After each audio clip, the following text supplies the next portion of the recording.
morning.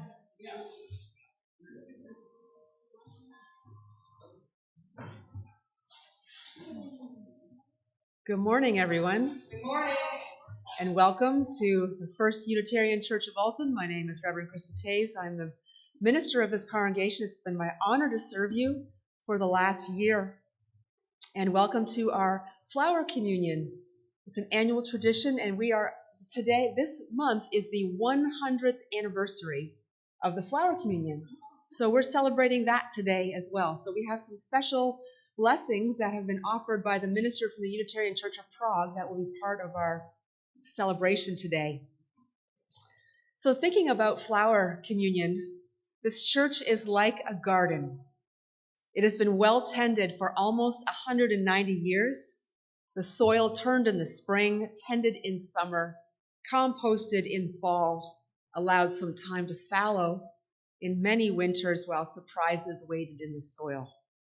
We have had many springs in this congregation, and often the seeds that were carefully planted in those fall times, in those fallow times, have sprouted. Sometimes seeds we didn't intend blew in from directions unknown or sprung from a place deep in the soil, and often they were a blessing. There are so many flowers in this garden that we have lost count. Not unlike Unitarian Universalism, a garden that is more than 500 years old. Every flower in this garden, just like every person, is beautiful and filled with potential.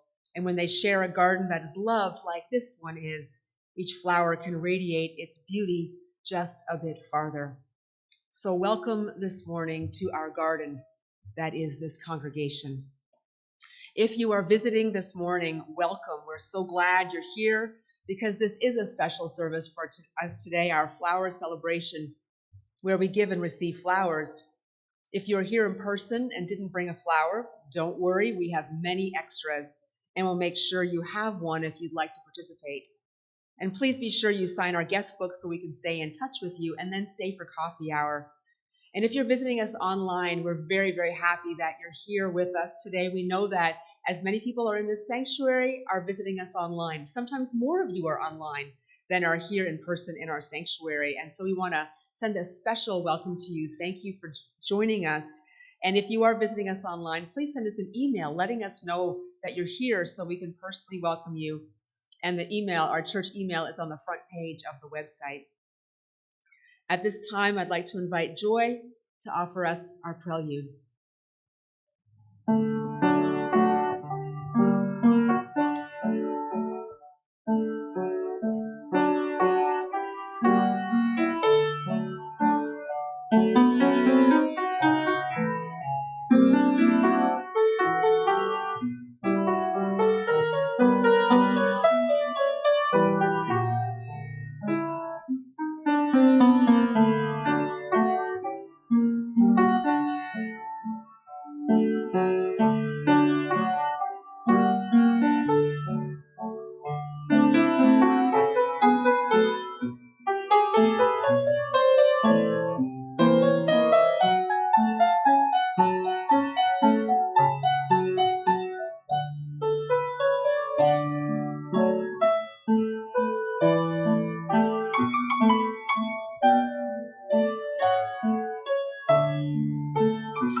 Thank you, Joy.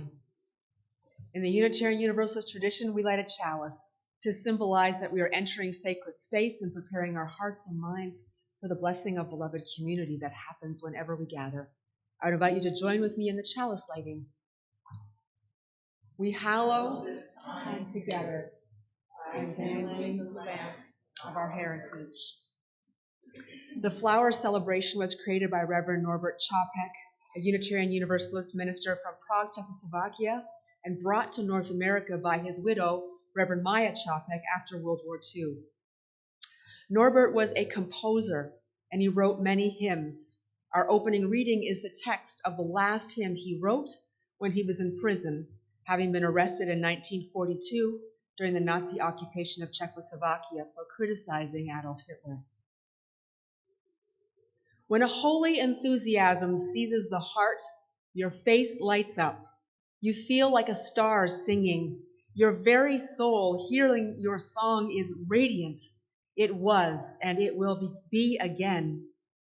With the sun on our brows, enthusiasm will bloom once more.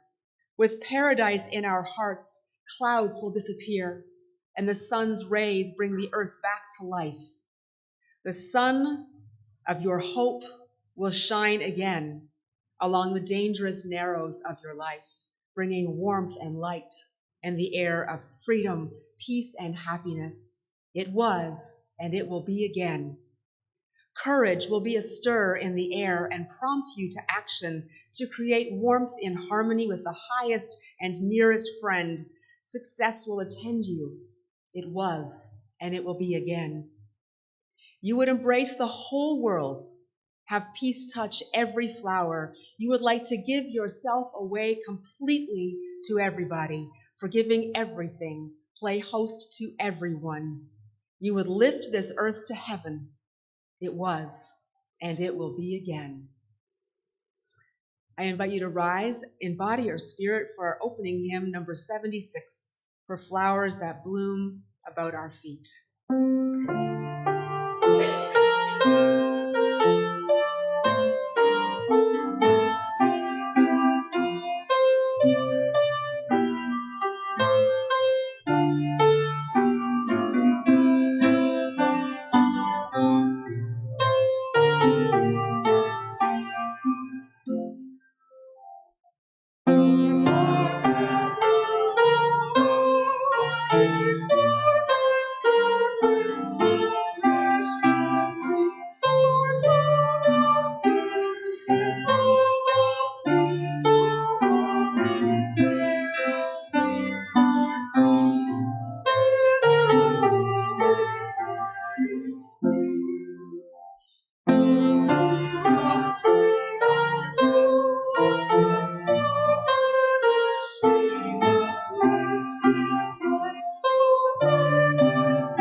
Many, many years ago, more than 100 years ago, in a small land in Eastern Europe called Czechoslovakia, that was part of the large Austro-Hungarian Empire, lived a young boy called Norbert Čapek.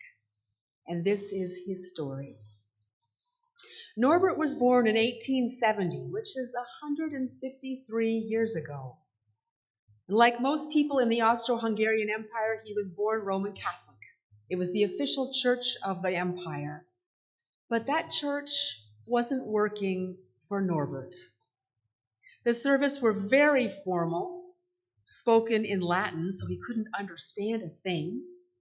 And because Roman Catholicism was the official religion of the Austro-Hungarian Empire, many people felt forced to be Catholic, to act like they were Catholic, even if it didn't fit with who they were. And for all these reasons, God felt very far away to Norbert, and he didn't like that. When Norbert was a teenager, he discovered the Baptist church. Now, in Czechoslovakia, the Baptist church is different from what we think of it here in the United States. The Baptist church was a radical congregation that was in opposition to the official church. They were in opposition to being forced to be one religion if your heart didn't feel like it. It was close to illegal to be Baptist in Czechoslovakia, and they were seen as threats to the empire. So Norbert had to be very careful. But he loved the lively services. He loved the Bible studies and the ability to talk about faith in new ways and explore who God was in new ways, bounded only by your creativity and imagination and your conscience. He also liked that many people in the Baptist church were working for independence from the Austro-Hungarian Empire. They wanted Czechoslovakia to be an independent country. Now, when Norbert's family found out that he had become Baptist, they were very unhappy.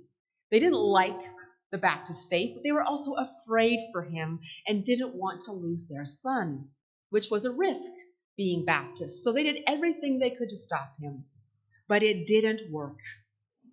So he was ordained as a Baptist minister, and he became active in the independence movement for a free Czechoslovakia. Well, it wasn't any surprise when Norbert was put on the blacklist and seen as an enemy of the empire. And then he knew he had to leave. It wasn't safe for him or his wife Maya or their children. And that is how he and his family came to the United States. They were in exile. Now, Norbert was thankful that he could escape, that there was some place for him to come to, but he didn't plan to stay here, only until it was safe to go home. And it was hard living here. He was assigned to a Baptist church in New York State because he was an ordained Baptist minister and needed to make a living. But it was very different, the Baptist church here and the Baptist church of Czechoslovakia, because in his country, Baptists were religious and political radicals. They were on the cutting edge. And here, they weren't as interested in political change. And the faith, he felt, was more rigid. And some parts of his theology just were not welcomed. Norbert Čapek had moved to an understanding of God that lived in human beings and in nature. His was what we call an incarnationalist theology, where God was incarnated in everything that was living, in the human heart, in the human mind, and in nature, even in the human body. And we carried that love of God and the Spirit of God in us, and that meant that we were holy. We were to be kind to each other, because to be kind to each other was to love God. And when we were generous with each other, we were being generous with God. Norbert believed that God showed itself to human beings through other human beings and through nature and the earth. And some American Baptists didn't like this. In their beliefs, human beings were mostly bad, born in sin, and always needing redemption. This earth was mostly bad, a place of sin that you survived in rather than thrived in. And God was the only thing that was good and nothing else. So Norbert was declared a heretic, and he was kicked out of the Baptist church. And now it felt like he really had no home. He wasn't in his home country, and he didn't have a church anymore.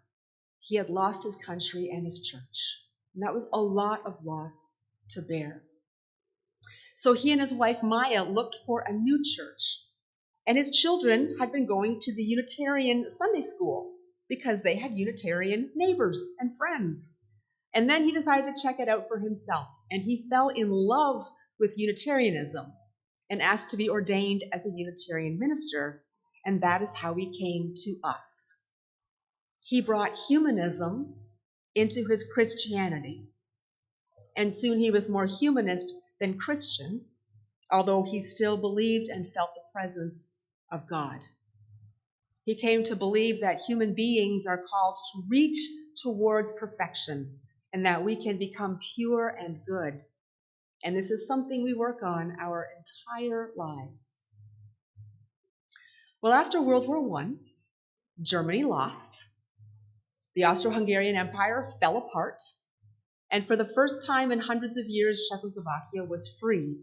And so he and a whole bunch of other dissidents who had all come to New York City in exile, they went back determined to build their new free country. And he decided to start a Unitarian church in Prague because he believed that the values and the practices of Unitarianism were exactly what Czechoslovakia needed to become a democracy after so many years of being under the thumb of the Austro-Hungarian Empire. And so he and his wife Maya, who was also ordained, were good ministers. And the church he started in Prague, with money from the United States and the American Unitarian Association, so we helped start this church, it grew to 3,000 members. It was the largest church, Unitarian church in the world. And many of its members were also members of the newly elected government. They worked in the newly formed civil service, and they really believed in their country, and they believed in serving their country. They had classes. They provided services to the poor, like education, meals, and housing. And his worship services were very, very simple. There were no hymns, no prayers, only a talk. That was the service. But there was also dissension in his church because of these choices. Some people liked that there was no mention of spirituality or God, that there was no prayer or no singing. But other people wanted a church that had all these things. They loved music, they still loved prayer, and they believed it should be possible to be Unitarian and still have some ritual and liturgy in your services.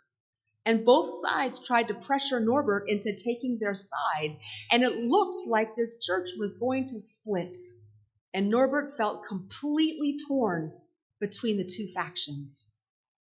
And he began looking for a way to show them that every one of them was needed, and that every one of them was important, and that in a democracy and in a democratic church, we get to have different ways of talking about things that are most important. It was a way of being faithful. And so what he did was he connected a part of Unitarianism that was there from the beginning, and that is a natural theology. And a natural theology affirms that God revealed itself through nature, and that when you discovered things about nature, it was like discovering the ways that God worked. The humanists also had a natural theology, and they saw in nature something special and sacred that should be worshiped and protected, and that we were part of it. They saw themselves in all of nature, and all of nature inside human beings. We are all connected, and we are one with everything. And on a beautiful spring morning, much like this one, as he walked to church, he walked along the roadside and he picked armfuls of wild flowers and put them in the entrance to his church. And as people came in, he told them to take a flower. And he asked them that the flower represented who they were at the deepest level. Everything that was special and good and even complicated about themselves was in that flower. Then everyone put their flowers together in a big vase. And Norbert told them that the vase was their church and that it was empty without all the different ways that they understood the most special things. And when those flowers came together with all their uniqueness and all their preciousness, what was created was a beautiful bouquet. And that bouquet was their church. He told them, just like every flower set off every other flower in that bouquet, they needed each other. And when they acted like they didn't need each other, they were turning their backs on all those special things. They had to see that each person was as perfect and complicated as a flower. And then he asked them all to come back to the vase and take a flower different from the one that they had put in. He told them that they were each holding the spirit of another person, and to treasure that flower as we should treasure each other. And from that day on, things were different at the Prague Unitarian Church. People still disagreed sometimes. They still sometimes hurt each other. They still made mistakes. But they always tried to remember the flower celebration and tried to listen to each other more carefully and to remember that they needed each other. And that is why we dedicate a spring service to remember the story of Norbert Čapek and the Prague Unitarians, and to rededicate ourselves to loving each other as much as we can, being generous with each other and bringing love into everything that we do. And one of the ways we do that is through our recognition of joys and sorrows. We have a tradition in this congregation, as is a tradition in many Unitarian Universalist congregations, that there's a time for us to share an expression of our joys and sorrows, so that they may be held in the crucible of this beloved community, where all of you are needed and all of you are treasured. For it is said that a sorrow that is shared is halved, but a joy that is shared is doubled. So in this ritual, there are flowers at the front, there are stones at the front, there are stones at the back. We ask that you take a stone or that symbolizes the joy or sorrow that you are carrying and place it in the bowl, which holds the water from our water communion that we did in the fall. And thereby, we offer these joys and sorrows to the blessing of our beloved community. Let us begin.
We bless these joys and sorrows that are represented by the stones in our chalice.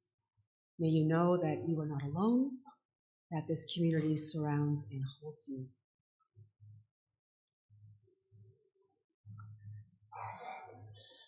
As in all Unitarian Universalist rituals, like the one that we're about to participate in, you don't need to be a member or subscribe to a particular set of beliefs, theology, or doctrine to participate. We have what is called an open table, which is that all who are gathered, regardless of how long you have been here or whether you have signed that membership book, we are the church together on that day.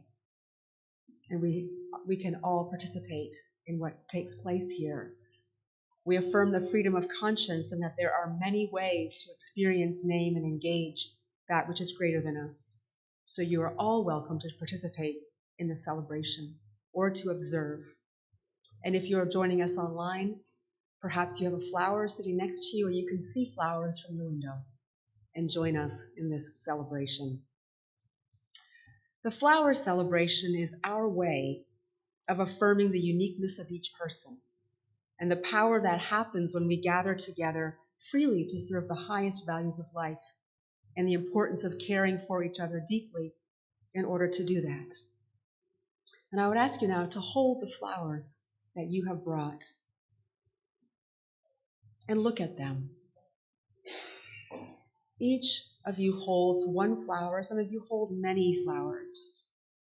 And each is different from every other flower on this beautiful earth, even different from those flowers that are the exact same species. And you are like this flower.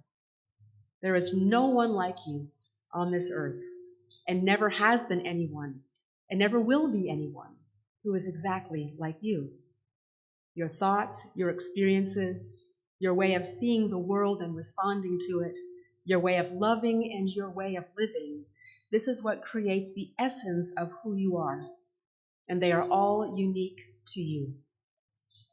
And this also means that you have something unique to offer other people and this planet. All that is special about us, we are not meant to keep it for ourselves. It is meant to be shared with our families, with our friends, with our communities, and with our congregation. So just as Norbert invited those in his congregation 80 years ago to bring forward their flowers as a blessing to the community, I'm now going to invite the children to come, and they're going to take your flowers and bring them forward and place them in those vases, a symbol of the blessings that each of us have to offer this beloved community. Let us begin.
Beautiful. Thank you.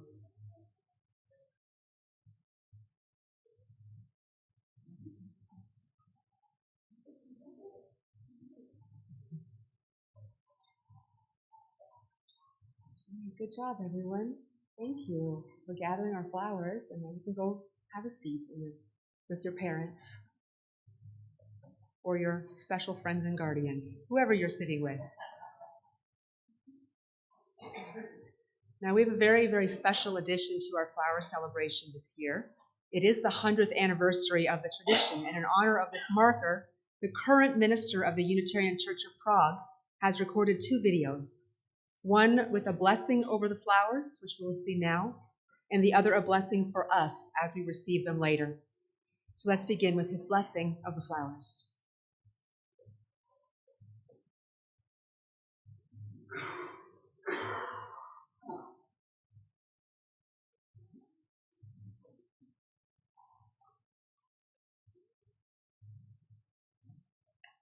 These words I offered as a meditation over the flowers before their distribution.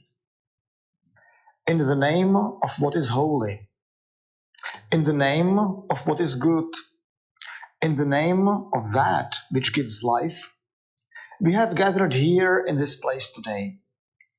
We have been given life to live under the aspect of eternity, for that is the source of happiness. To work on ourselves and bring happiness into our lives, to be as valid as possible to others with whom we are connected by invisible relationships. You, the flowers, remind us of the wonderful simplicity of the natural order, and that we too are a part of it. You remind us of the beauty and harmony of diversity. You remind us that one can feel and perceive and live unity in diversity and diversity in unity. Let the spirit of creative life unite us as it reigns among us.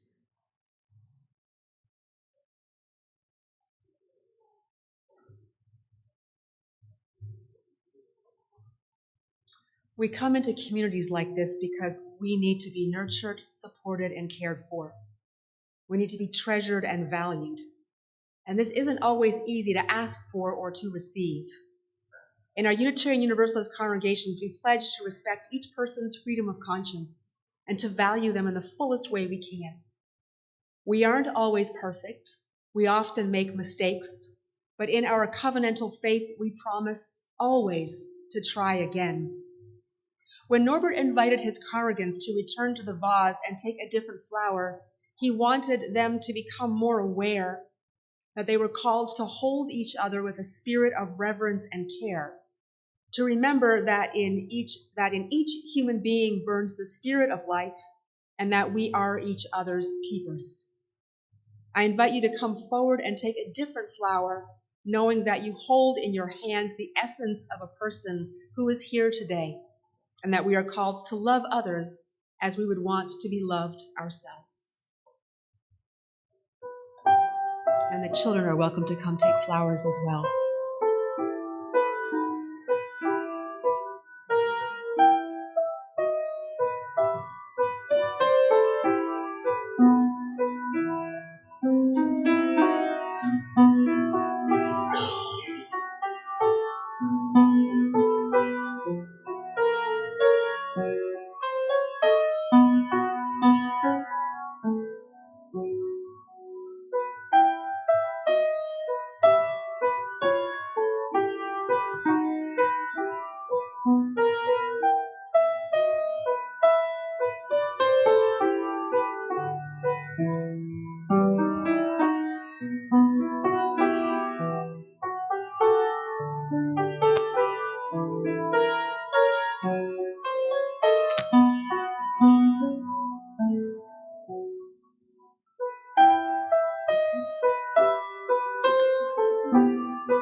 And now we have a blessing of those flowers by the minister from the Prague Unitarian Church.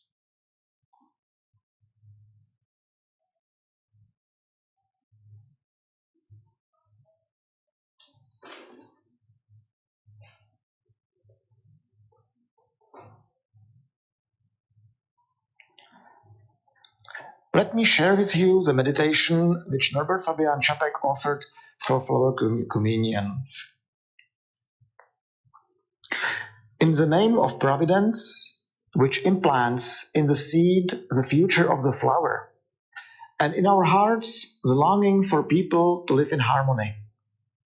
In the name of the highest, in whom we move, and who makes the mother and father, the brother and sister, lover and loner for what they are.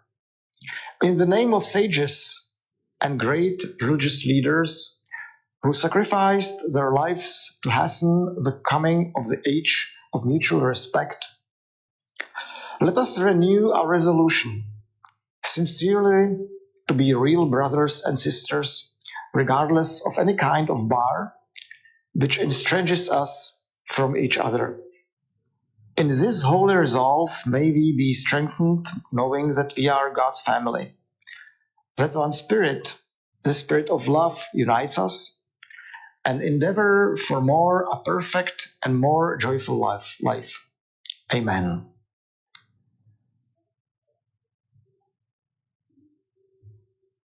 Please remain seated for our meditative hymn number 396, I Know This Rose Will Open. We'll sing it twice.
So I want to start our message today. We've had a lot of messages already, but continue our message today by referring to something that was said by Representative John Lewis, civil rights leader, representative for many decades, who passed away in the recent years. And one of the things he talked about was getting in good trouble.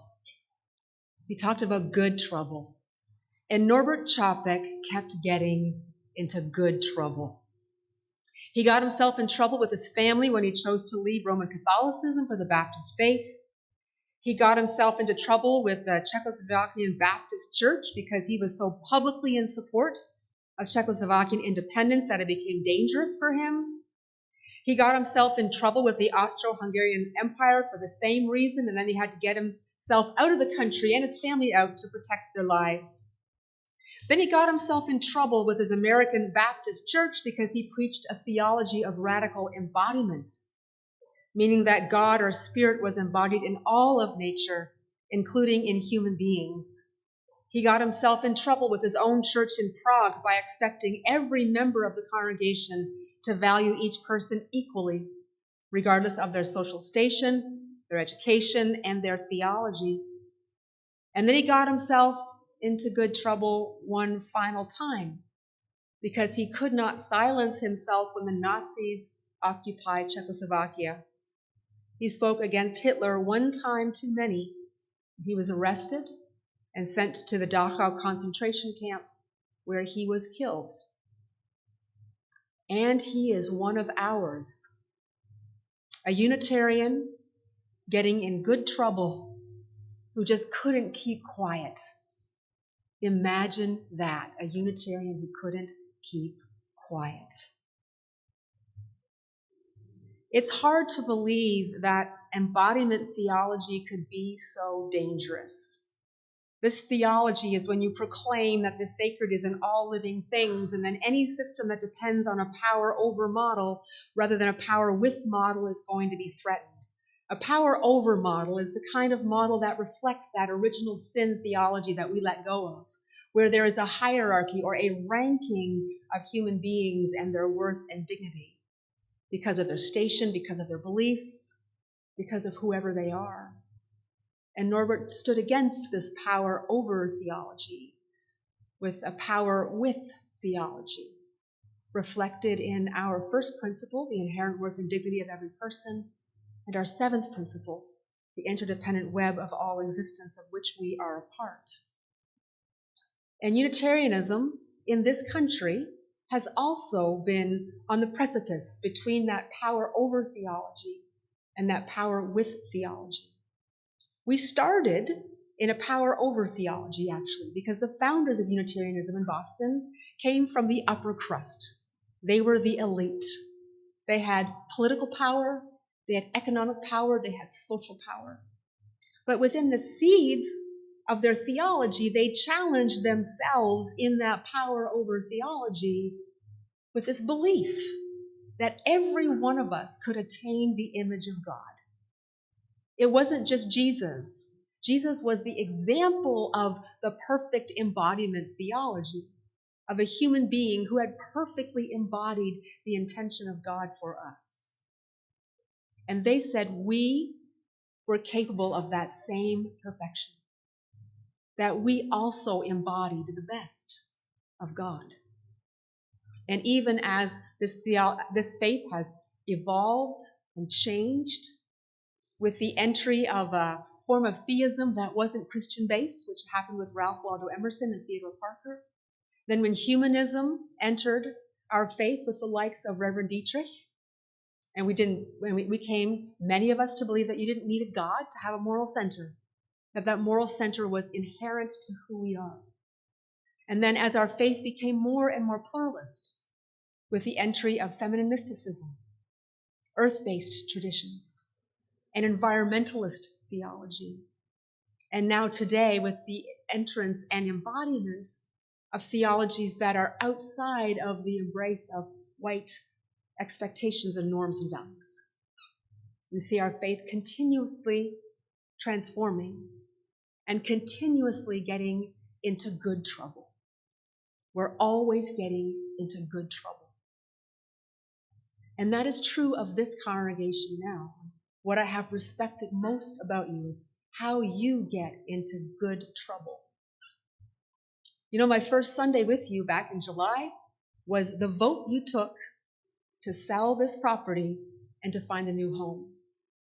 And I sat back in those back pews there, trying to be as small as possible, not to get in the way, just to observe.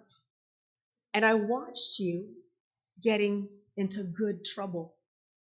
And what impressed me the most about that meeting was that almost every single one of you, even those who did not agree with the decision to move, who voted not to move, what was foremost in your minds was ensuring that every single person in this congregation could come to church, that wherever you were had to be accessible. This is the embodiment of a power with theology rather than a power over theology, because it truly means that every single person in this congregation counts. Even those who may have left in anger, even those who are disappointed in the decision and are sad about the decision, even those of you who have struggled with each other in this congregation, you have embodied a power with theology, and you continue to live that power with theology in the transformation that is happening within this congregation right now. Last Tuesday, we met to talk about all the different possibilities of homes. And the foremost thing that was discussed again in that meeting was accessibility in all its forms. Was nature accessible to this congregation? Were those of you who are coming from a long distance, would our new home be accessible? When you arrived at the front doors, would it be accessible? Was the sanctuary accessible? Were the bathrooms accessible? Was the fellowship hall accessible? Could you all be together? And that is the epitome of a power with theology. It is the epitome of getting into good trouble. And I have had the privilege of being able to get in this good trouble with you for almost a year. And sadly, it will be only a year. I didn't know what was happening when I signed with you last year. I know the search committee asked, how long can you stay? And I knew I couldn't answer. I said, time will tell. Time will tell. And so in this time will tell year, we got into some good trouble. And with such grace. You've had such grace. I mean, you've talked to me about the conflicts that have happened in this congregation, and I almost can't recognize those conflicts in this congregation. That's not how I've experienced you. I experienced you voting on a covenant of right relations that was so impressive. When I first saw it, which is probably about a month before I came to speak to you, it took my breath away. The covenant that you created with the help of Reverend Dr. Claudia Hall, who's going to follow me, and I'm so excited about that. I'm going to talk about that a little bit later, what that looks like. And I got to join that. I got to join that journey. And now I will be beginning as the acting lead minister of Elliott Unitarian Chapel. And this started to come together about a month ago when I realized that this might become real. I really didn't know what was going to happen, but then that offer came.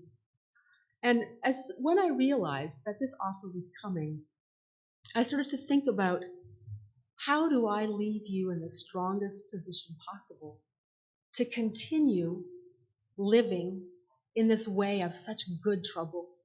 Because you've taken so many chances and so many risks in these last few years. You have great leaders. You have dedicated people. And I know it feels sometimes like the church is getting smaller, but it is getting mightier. Because those who are on this journey, those of you who are on this journey, you are solid and you are strong. And I didn't want to leave you high and dry. I wanted to make sure that you had all the support that you needed in a way that was appropriate for me. And so I started talking to Claudia, who has been a good friend. We have known each other for, I think, 15 years. Good friend. We've been through our times as well. We had some doozies of arguments, her and I. And we came back together and became good friends, more solid friends than we've ever been. We're so in tune, and we both love this church. And also talking to Dee Evans, who's soon to be Reverend Dee Evans, who loves this church and returned to this church after her internship. And we talked about what is going to best serve this congregation. What can we create so that you all have what you need to keep making good trouble? And I'm so pleased to say that the very same meeting that I had to share with the board that I was leaving, Claudia came, and we got to share the good trouble we've been getting into, which is that she offered herself as your new half-time minister. She knows you. You've known her for a while. She loves you, and she understands you. I mean, she helped you actually create that right relations covenant that now has become such an anchor for you as you continue to move forward. And the board said yes. But it doesn't just stop there, because we've been talking about how to support all of the Unitarian Universalist congregations in our region. Because what happens, and you've known it and you've experienced it, is that the large churches have the resources, right? So they get the full-time ministry, they get all the professionals, they have the administrative support. And small churches, you struggle. You struggle to replicate that same support for yourself. And I have served small churches my entire career. Until I came to Elliott Chapel, I've never served a church that was greater than 125 members. So I know small churches, I understand small churches, and I understand what challenges you face. And I said, what can we do? What can we do to work all of us together? Because you are a small congregation, Emerson is a small congregation. Even Quincy, Illinois, which listens to NPR rate St. Louis, right? So they're part of this region, is a small congregation. I've served them too. The only church I've not served in our area is First St. Louis. So I am like the quintessential St. Louis region small minister. And now will be the acting lead at Elliott. And what that means is they haven't brought me on formally as a lead minister. We're entering into a year of discernment. So I'm the acting lead under a one-year contract, and we'll make the decision next year as to whether I will be called as the permanent minister. And so this is what we came up with. You know how we had that service back in January when I talked about joining that lawsuit? How great it was to have that simulcast service? We're going to keep doing that. Claudia and I are going to keep doing that. And on a regular basis, I will join you from Elliott. It will be a simulcast service, and you will join us. We will worship together. And then Claudia is going to do the same thing. So Claudia will be serving here, and it will be simulcast to Elliott's sanctuary. So we will worship together on a regular basis throughout this year. So that way we can actually support each other. It's not just like the big churches like helping out those small churches, right? Because Elliott's in some trouble too. I mean, the reason I'm moving in as acting lead is because they can't afford a 1.5 times ministry anymore. The church has shrunk, just like everybody shrunk during the pandemic. And so they're also struggling. And so I'm going into a bit of a difficult situation because we're going to lose a whole bunch of staff. So we need help too. And you can offer that as well through your commitment to Reverend Claudia. So we're going to keep worshiping together. And I'm really excited about that. It means we get to keep having a relationship. And that I keep getting to do my small part to keep helping you with the good trouble that you've gotten into. But then it goes on. So between D, who's going to be Reverend D, I'm going to say Reverend D, Reverend Kim Mason of First St. Louis, Reverend Claudia, and myself, we have each committed to offer an online class next year that is open to all the Unitarians in this area. So that's 4 classes, potentially 5, because I've got one more person in mind that we're not at that stage yet to be asking that question. It could be 5. 5 classes offered to all of us. So you'll get to meet me again in a class if you want to. I haven't figured out which one I'm offering yet, but Dee's working on one, Reverend Claudia's working on one, Reverend Kim is working on one, and I'll be working on one this summer. So we will continue to grow and learn together. And I think that's just wonderful. And then the starting point, which is the new member program that we shared with Elliott. Since I was both ministers to both churches, we did that together. And so we had Elliott people and we had Alton people in the same class online. First session, 3 sessions were online, with the 4th one back in each congregation. We're going to keep doing that. And Emerson Chapel is joining us.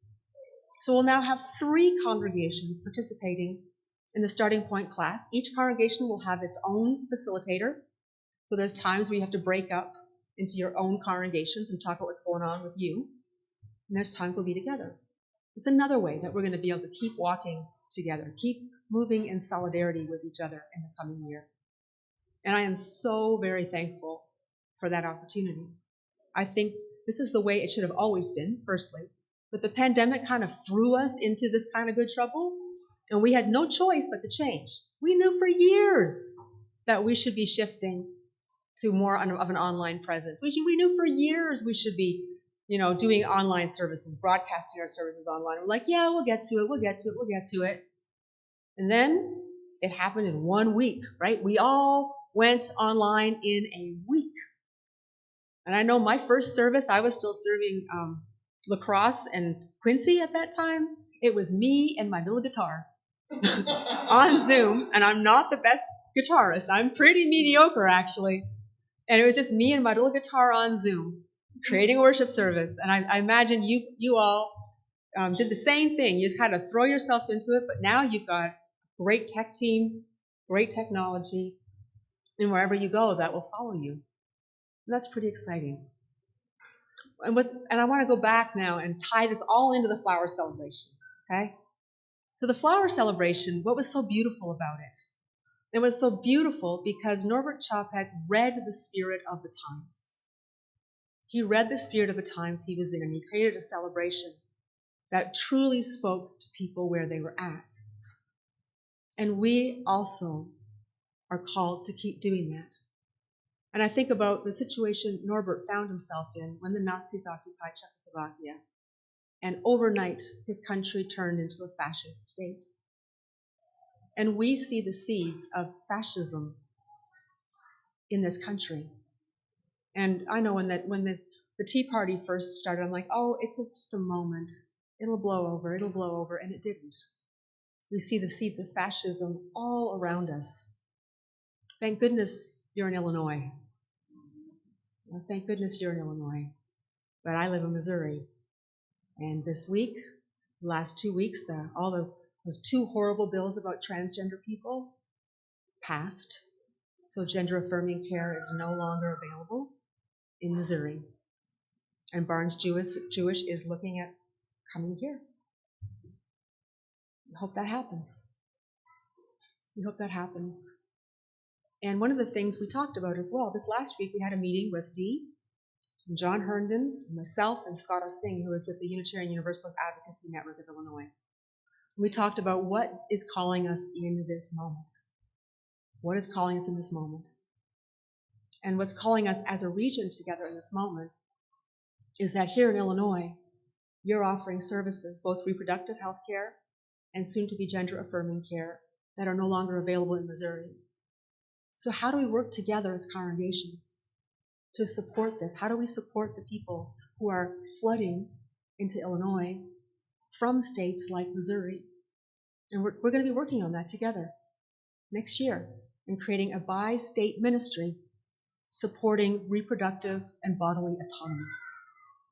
These are all the ways that we're going to be working together next year, meeting the moments of our day as the seeds of fascism spread in this country, because this is the moment for us to be getting into that kind of good trouble.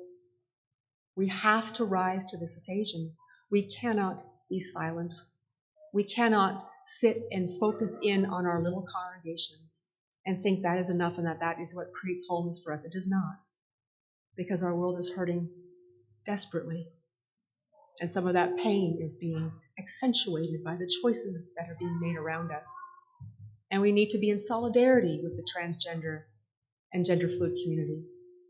We need to be in solidarity with those who can no longer access the full range of reproductive choices, especially poor women, especially women of color, especially women in those red states. I mean, luckily, it's just a hop, skip, and a jump across the river from St. Louis. But there are people coming from Louisiana, Mississippi, Alabama, long distances.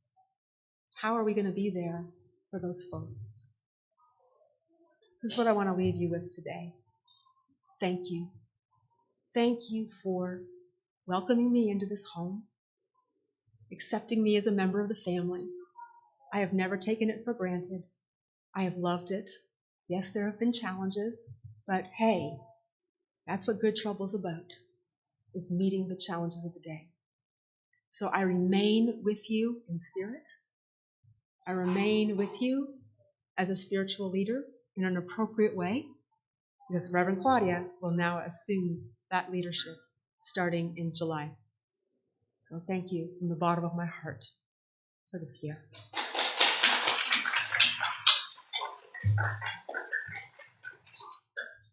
So let us rise as we do for our closing hymn.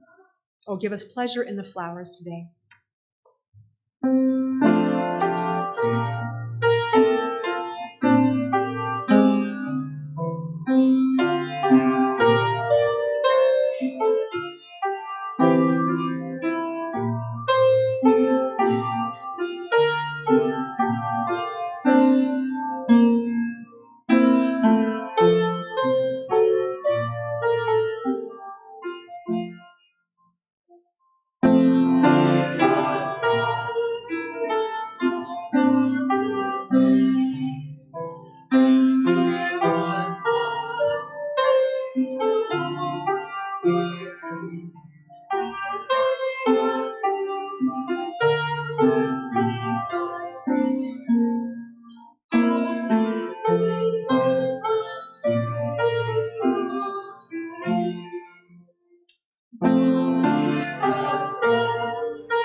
be seated. So I've got one more bit of bad trouble to get in with you. What a way to leave you, and that is to ask for your money. Because it is the pledge drive. The pledge drive starts today. And it is an honor for me to be in this position. And since I guess I'm on the way out the door, I can say whatever I want about this pledge drive.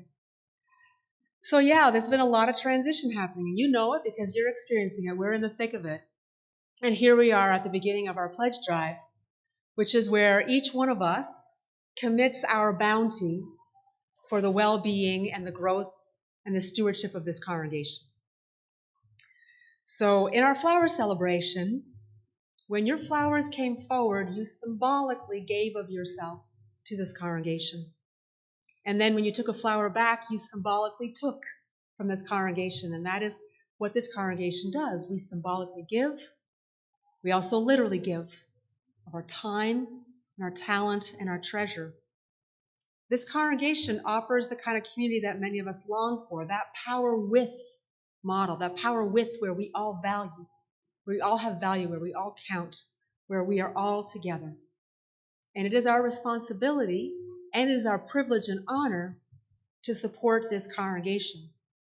And it's really important at this time of transition that we support this congregation as generously as we can because things are happening. You know, we have a potential buyer for this property that is highly motivated and loves and respects this building and will protect this building for the historical beauty and meaning that it offers the city. We couldn't be more fortunate in having this kind of potential buyer because the biggest fear for many of us has been that someone who would buy it would not respect this building. And it looks like that may very well not be the case. We are getting someone who respects and loves this building and wants to buy it because of what it is now and what it has been. And that is truly special. And then on Tuesday, the selling team hosted a meeting about the different places we have visited. And we have a potential building to move into with a community that would deeply respect us, with values that we share. And who knows what's possible because of that kind of partnership. The same kind of partnership that I talked about with the Unitarian Universalists in this region, we are now could enter a partnership with another congregation that is also served faithfully. So it is so very important that we be as generous as we can and to give our community what it needs and deserves to take the next step. And last year, we together, and that includes me because I also pledged, we promised $65,000 to this community. And we're coming to the end of the church year very soon, and we truly hope that each and every one of you will make good on that promise to the best of your ability. And this year, we need $80,000, a 20% increase to fund our future.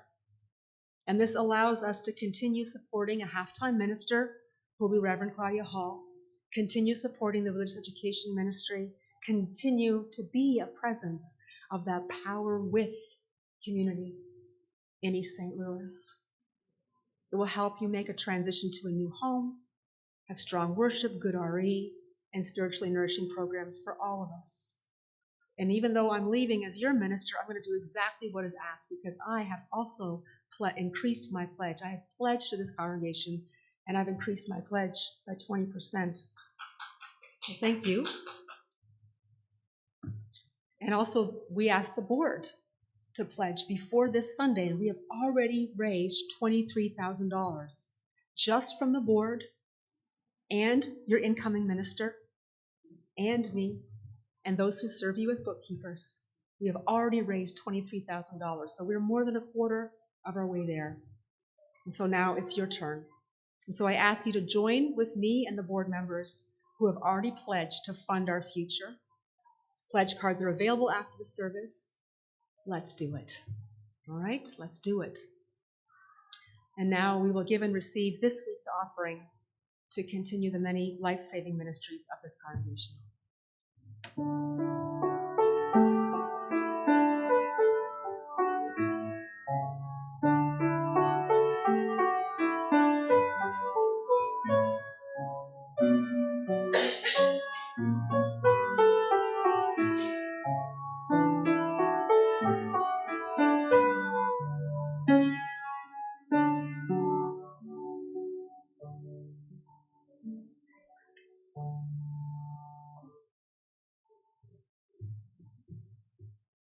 us bless this offering with this prayer. Let us say it together. May this offering equip us to inspire love and seek justice. Do we have any announcements today? Come on up, Robin. Obviously, the first announcement is thank you. I couldn't have done this without your help, and I appreciate that so much. And we will miss your everyday presence, but I am so gratified that you will still be with us in one way or another, and so grateful for your support of us with your pledge. I mean, that was unexpected, and I'm very happy about that. So I'm overclamped right now, but take a deep breath. All right. Other things to report. It's been a really, really rough week and a half. Oh yeah, thank you. Sorry, I'm just trying to be mindful of that and totally forget. So yeah, it's been a pretty rough week and a half, as you all know. And thank you, Nancy, for being here. Like, how many days were you here last week? We don't even want to talk about it. So we had to submit, sadly, another insurance claim for the sewage uptake downstairs. So, and we're working again with Cardinal Catastrophe. Ed's on it. Man, he was in Texas all this week, and he was in communication with all of us, working behind the scenes to get stuff done. So tomorrow, we should get some stuff cleaned and augured, and we'll see what's kind of going on. And then obviously the damage is not as extensive as when the water was flying from the ceiling. But we will have to deal with some redigging out of some of the newly replaced drywall and get that cleaned up. So just want you to know where we're at with that. And yes, please pledge whatever you can. It's all appreciated and it's needed if we want to continue to do our work and to continue to survive. Lastly, for those that were not able to make last Tuesday's sort of town hall about the transition, I have to get the video to Alex, and he's nodding in the back going, yes, you do. He's going to put it on a private YouTube link. So if anybody would like to see what the discussion was about, email me, which we'll make sure it goes in the newsletter or whatever this week, or the church this week. Email me. I will send you the link directly so you can view it, and you can certainly feel free at that point in time to ask any questions that you have of us. Anybody who was at that meeting, we welcome that. So if you have any questions about that, just let me know. Anything else you need to ask of me right now, or anything you want to share? Yes, Dee, go. Our sermon will not be in our diversity of Yep. Right. It will be change, grief, and hope. Change, grief, and hope. So thank you, Dee, for that. And we were right behind you on that. Yeah, that's about it. So anything else, just let me know. And we have cupcake and gluten-free cake celebration afterwards. A, for Happy Mother's Day, and B, to say thank you to Krista, not Claudia. Oh boy, I think I know you'd both take a nap. All right, thank you, everybody. All right. We lit our chalice at the beginning of the service to symbolize this life of this congregation, and we'll now extinguish the chalice, but its flame will live on in our hearts until we are together again. So please let us extinguish the chalice with this prayer. The light of truth and meaning cannot be put out. We are the keepers of this flame until we meet again. And we have one final musical gift from Joy.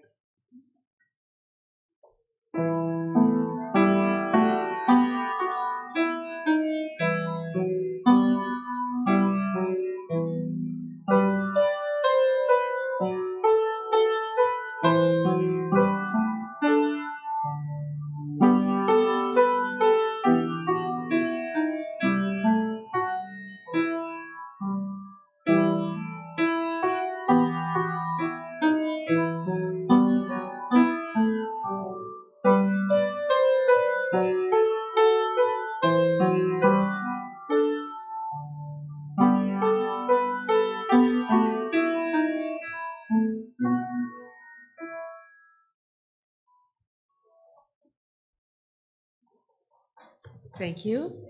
Go in peace and for dessert. Yes. Thank you.